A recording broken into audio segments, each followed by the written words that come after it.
Hello guys, जय Shri Radhe Shyam. Welcome back to my channel.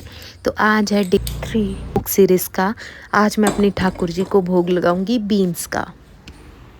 मैं हर रोज़ भोग बनाती हूँ अपने ठाकुर जी के लिए। तो आप विश्वास करोगे कि मुझे इतना अच्छा लगता है, इतना ज़्यादा अच्छा लगता है। उनके लिए प्यार और जितना था और ज़्यादा बढ़ गया है, क्योंकि ये जो सीरीज़ है ये कि सिर्फ यूट्यूब के लिए नहीं है। ये एक्चुअली मेरे भाव है जो मैं आपके साथ शेयर करती हूँ कि कैसे हम रेगुलरली अपने ठाकुर जी को भोग लगाते हैं, कैसे लगा सकते हैं, कैसे उनके पास और जा सकते हैं। ये छोटे छोटे लाइक कह लो आप माध्यम होते हैं कि हम इनके ज़रिए ज़्यादा से ज़्यादा उनके करीब जाते हैं। जैसे हमारे प्रेमानंद महाराज जी बताते ही हैं कि कोई छोटा सा ज़रिया ही होता है कि हम अपने भगवान के और करीब चले जाते हैं। तो ये एक तरह का ज़रिया ही है कि मैं अपने भगवान को रोज़ भोग लगाती हूँ और उनके पास और जाती हूँ।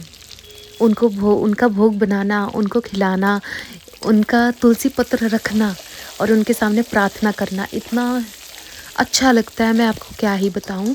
आप भी रोज़ करिए ऐसा, आप देखोगे कि आपकी लाइफ में कितना बड़ा चेंज आएगा।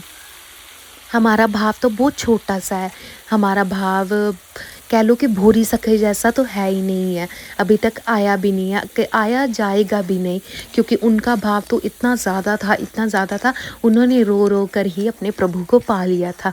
कि भोरी सखी की कथा जब आपको मैं सुनाऊंगी या आप कहीं से भी सुन लोगे या प्रेमानंद महाराज जी से भी सुनी होगी, तो इतना भाव आता ना दिल में कि हम कुछ भी नहीं हैं अभी तक, कि उनका भाव इतना ज़्यादा था, उनका प्यार इतना ज़्यादा था हमारे ठाकुर जी के लिए। जैसे हमारे श्री हरिवंश प्रभु जी और हमारे हरिदास महाप्रभु जी ने अपने ठाकुर जी को पाया था। सिर्फ यही भाव की बात होती है, क्योंकि भगवान जी को तो 56 भोग भी लगता है और वो एक सूखी रोटी से भी प्रसन्न हो जाते हैं। इतने तो प्यारे हैं हमारे ठाकुर जी। 56 भोग बनाने वाली हमारी यशोदा मैया, उनका भी भाव है तो वो भी स्वीकार करते हैं। और शबरी का जूठा बेर खाने वाले हमारे राम जी, उनका भी भाव है तो वो भी स्वीकार करते हैं। तो अब आप समझे, बात सिर्फ भाव की है और किसी की नहीं है।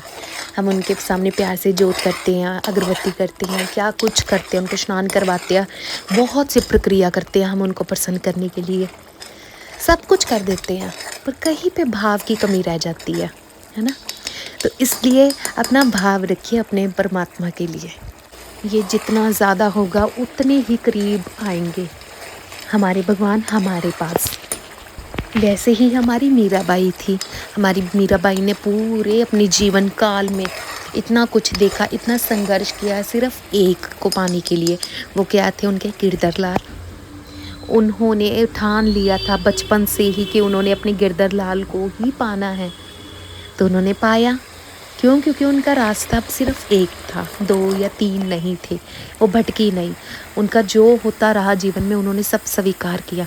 उनका विवाह हुआ, विवाह के बाद उनके पति पधार गए।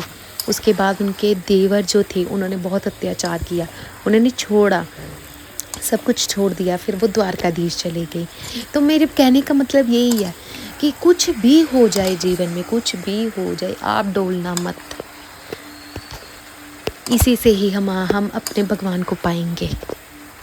आप चाहे एक सूखी रोटी क्यों ना भाव से अपने भगवान को भोग लगाएं, वो भी स्वीकार है, वो भी सब कुछ स्वीकार कर लेते हैं। क्यों? क्योंकि उनको प्यार दिखता है कि ये मेरे भक्त का प्यार है।